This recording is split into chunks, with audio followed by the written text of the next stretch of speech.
The Georgia sun beat down mercilessly on Fort Benning's rifle range, turning the red clay into something that felt like the surface of Mars. Sergeant Maya Reeves stood at attention, her father's dog tags hidden beneath her tactical vest, pressing cold against her sternum like a promise she'd made to a ghost. She was 26, with sandy blonde hair pulled back so tight it made her temples ache, and eyes the color of storm clouds over the Appalachian Mountains where she grew up. Her hands, calloused from years of helping her grandfather repair engines, didn't shake as she waited for the rangemaster's signal.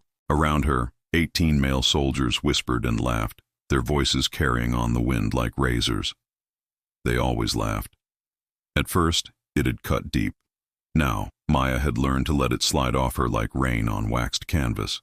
Her father, Sergeant First Class David Reeves, had died in Kandahar when she was 17, taking shrapnel meant for 3 younger soldiers.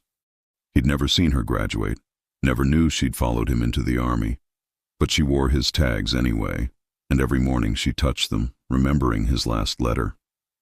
He wrote that courage wasn't about being fearless, it was about being terrified and doing the right thing anyway. Driven by a mix of grief and duty, Maya joined the Army at 19. Basic training was brutal, but the real hell started when she qualified for the U.S. Army Sniper School, one of the most grueling selection processes in the military. Out of 300 applicants, only 47 made it to the actual course. Maya was one of 2 women. The other washed out in week 3 after an injury. That left Maya alone in a sea of skeptical, often hostile men who saw her not as a soldier, but as a diversity checkbox. Her instructors were professional but cold, evaluating her with microscopic scrutiny. Every mistake was magnified. Every success was dismissed as luck. And the other candidates, they were worse.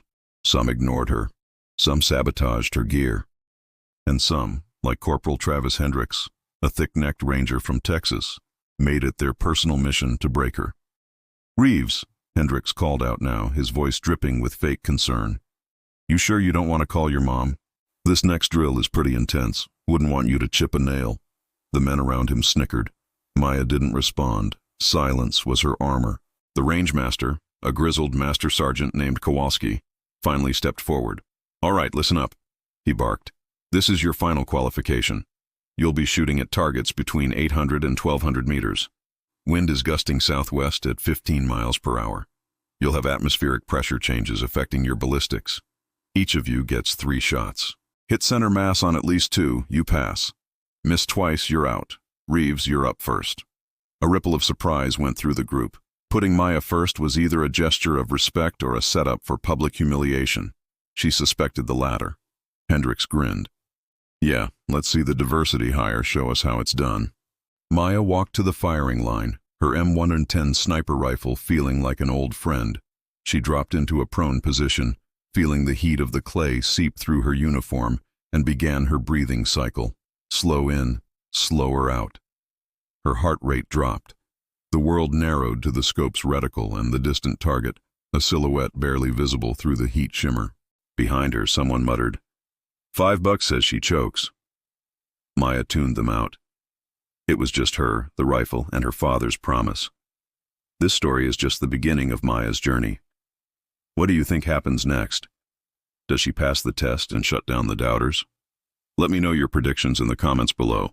If you enjoyed this glimpse into her world, make sure to like this video and hit that subscribe button so you don't miss the next chapter.